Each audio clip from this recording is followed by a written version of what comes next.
Engineer साहब का यही काम बचा अब। शीतकालीन अवकाश चल रहा है और शीतकालीन अवकाश में मैं कोर्ट का कोई काम दाम नहीं करता हूँ। मैं केवल इंजॉय करता हूँ, कभी कहाँ घूमना कभी कहाँ घूमना, क्योंकि अपने आप को चार्ज करने का काम कर रहा हूँ मैं भी। फिर उसके बाद में जब काम करना है तो काम ही करेंगे, तो इसलिए मैं नहीं करता। ये कैप उल्टी क्यों पहन रखी है, क्योंकि ये फिर ज़्यादा गर्म हो जाती है और फिर सिर में खुजली चलती है, तो उसका बचाव है ये सुरेश है मेरे साथ, इंजीनियर साहब। ये एक वकील है एक इंजीनियर, फिर भी हम खेतों का दौरा कर रहे हैं। आप भी अगर किसान परिवार से हैं तो आपको भी अपने खेतों का दौरा करना चाहिए। मैं ननियाल की तरफ आया हुआ हूँ। ये देखो पूरा तारबंदी करके खेतों को सही किया हुआ है। और यहाँ पहले जो पानी की खेत में पानी है वो कम हो गया था बोरवेल में, लेकिन उसके बाद भी इन्होंने पाउंड खुदाया, जो होद आता है एक, और फिर उससे एक बारिश का पानी इकट्ठा किया और उसके बाद सारा जुगाड़ हुआ है। ये पूरी खेती, ये जौ की खेती है, गेहूँ है, पीछे सरसों आपने देखी, ये गेहूँ है और ये जो है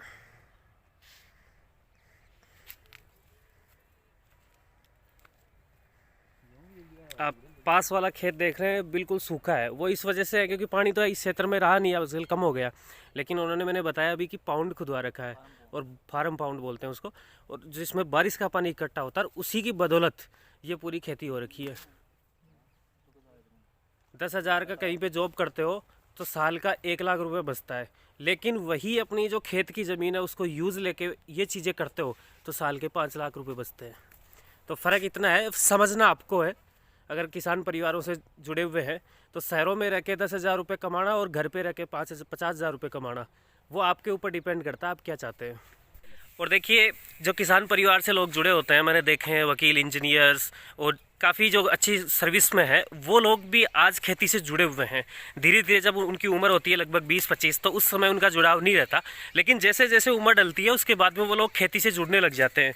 इसका रीज़न एक तो क्योंकि किसान परिवार है तो उनका शुरू से ही आदत होती है उनकी, और उसके बाद इसमें मुनाफा भी है, सब चीज़ें हैं। और दूसरा, हर लोग देखिए स्वादिष्ट चीज़ आपको मिलती है, आप चाहते हैं कि शुद्ध चीज़ मिले, तो शुद्ध कब मिलेगी, जब आप अपने जो खेत हैं उनको यूज़ लेंगे। अब यहाँ जो गेहूं की पैदावार है, जौ की पैदावार है, सरसों की है, वो आपको शुद्ध मिलेगी। बाकी मार्केट से आप परचेज करोगे तो ज़रूरी है क्या वो चीज़ आपको शुद्ध मिल पाए। और जब शरीर को कोई भी किसी भी प्रकार का कोई अनाज वगैरह है वो शुद्ध मिलेगा, तभी तो आपका शरीर चल पाएगा। क्योंकि एक मशीन में जब आप अच्छा ऑयल डालोगे तभी मशीन की जो क्षमता है वो काफ़ी तेज़ रहेगी, लंबे समय तक चल पाएगी। उसी तरह इंसान की मशीन है। तो हम लोग ब्लॉग्स में जुड़े रहना। इंजीनियर साहब, आपके क्या हाल चाल है? बहुत बढ़िया। बहुत बढ़िया है। दर्शकों को क्या कहोगे? इंजीनियर साहब दर्शकों को कुछ नहीं बोलेंगे, और मैं ले रहा हूँ पूरा आनंद छुट्टियों का। आप भी लीजिए। किसानों की लाइफ में देखिए आप कितनी चीज़ें हैं। सरकारें कहती तो है किसान ऐसे वैसे, हरियाणा के किसान फॉर्चूनर लेके घूमते हैं, अब उनको ये नहीं दिखाई देता इस फसल को देखो जो आवारा पशु है उन्होंने बर्बाद किया है यहाँ से। तो किसानों की फॉर्चूनर, ऑडी, बोलेरो, उनको थार वगैरह उनको दिखाई देती है, लेकिन किसानों की समस्या कोई नहीं देखता। ये सरसों की खेती है, और ये पास पास आप देखेंगे ये लास्ट छोर है, इस पर अर्डू बोलता हूँ मैं अपने हमारे ग्रामीण क्षेत्र में। अब शहर में क्या बोलते हैं मुझे नहीं पता, अंदाज़ नहीं है। इनको लगा रखा है, ये भी बड़े हो जाएंगे। फिर इनके जो पत्ते हैं, एक तो वो हरियाली देंगे, प्रकृति प्रेमी हो जाएगा काम, और दूसरा होगा इनके पत्ते जो गाय भैंस है, बकरी वगैरह है, वो भी खाती है। ये सरसों है, या मन कर रहा है कुछ फ़ोटो वगैरह भी कैप्चर करेंगे।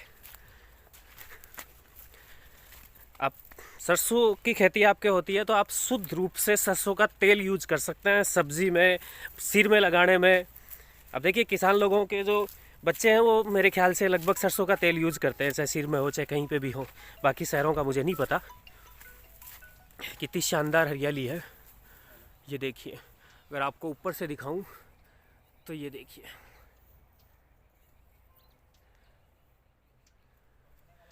मेरा तो मन था इसीलिए मैं घर से आया वॉकिंग करता हुआ। मैंने सोचा कि आज की वॉकिंग इधर करते हैं। बाकी मैं हाईवे की तरफ चला जाता हूँ रोज़, लेकिन आज हाईवे की ओर नहीं जाके मैंने वॉकिंग का एरिया जो क्षेत्र है इधर कर दिया।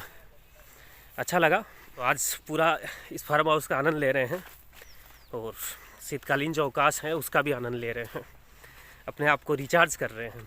क्योंकि जब वर्किंग क्षेत्र में वापस आएंगे कोर्ट खुलने के बाद, तो कई तरीके के काम होंगे, सत्ता टेंशन्स होगी, तो उससे पहले अपने माइंड को तैयार करना पड़ता है। तो वही मैं कर रहा हूँ।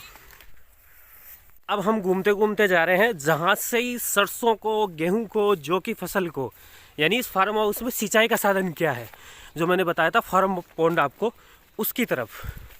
ये कुछ रावा भी है। अब मैं तो किसान परिवार से हूँ तो इसलिए मैं जानता हूँ ये चीज़ें क्या है, अदरवाइज़ नहीं जानते। तो ये स्रोत है, मुख्य स्रोत है सिंचाई का। बारिश का पानी यहाँ इकट्ठा होता है। अब देखिए इसमें हो रहा है। एक बार मैंने राहुल जी के फार्म हाउस पर गया था, जब गया था वो भी मैंने दिखाया था आपको, बहुत बड़ा था। उसी तरह ये सिंचाई का स्रोत है फार्म हाउस। इसमें मोटर वगैरह है जिससे पानी बाहर आता है, फिर नोजल के माध्यम से सिंचाई होती है। अब इसके भी आप देख रहे हैं चारों तरफ तारबंदी करवा रखी है। और सबसे बड़ी बात यह है कि किसानों के लिए अनुदान भी देती है। अब इस पे देख रहे हो लिखा है ये बोर्ड पे, कृषि विभाग अनुदान सहायता से निर्मित फार्म पॉन्ड। कुछ पैसा आपको लगाना है, कुछ पैसा आपको जो गवर्नमेंट है वो देगी। अब इसमें देख रहे हैं आप, लाभान्वित कृषक का नाम बनवारी लाल पुत्र मालीराम। और ये देखिए बच्चों से दूर रखे, गड्ढा गहरा है, पूरी सावधानी का यूज़ लिया गया है और लॉक लगा है। तो इसे सुरक्षा में इसलिए रखा गया है क्योंकि बच्चे घर से आ सकते हैं, वो इसमें गिर जाए, काफ़ी गहरा है तो एक दुर्घटना का सामना करना पड़ सकता है। तो ये देख रहे हैं आप पूरा फार्म हाउस।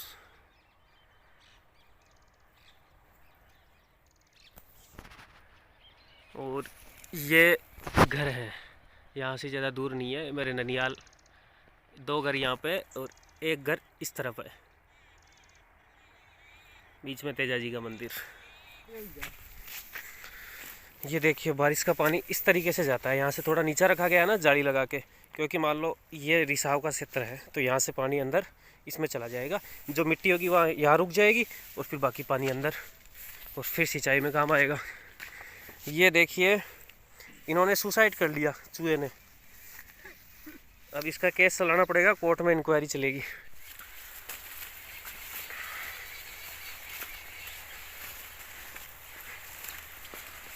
ये इस तरफ भी बना हुआ है ऐसे ही पानी का रिसाव का क्षेत्र। और यहाँ से आप नज़दीक से देख सकते हैं इसको, अंदर से आपको दिखा सकता हूँ। ये पूरा खुद है फार्म पॉन्ड और कितनी शानदार हरियाली है, आप सरसों की अंदाज लगा सकते हैं।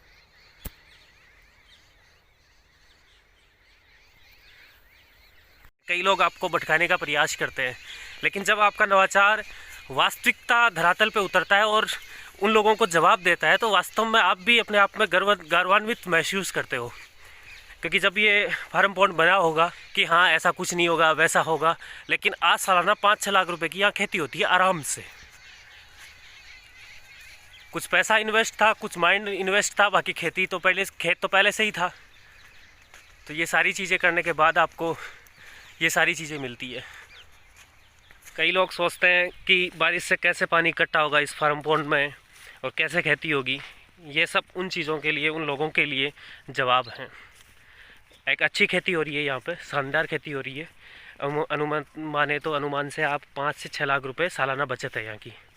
तो वो चीज़ें कैसे हुई, जब आपने संघर्ष किया, आपने एक मन में सबसे पहले दृढ़ निश्चय किया कि हाँ मुझे ये काम करना है, उसकी बदौलत ये चीज़ें हुई है। तो कभी भी कुछ भी काम करें तो निश्चिंत होकर, कोई भी निश्चय ले लिया आपने, उसे पूरा करने का प्रयास करें।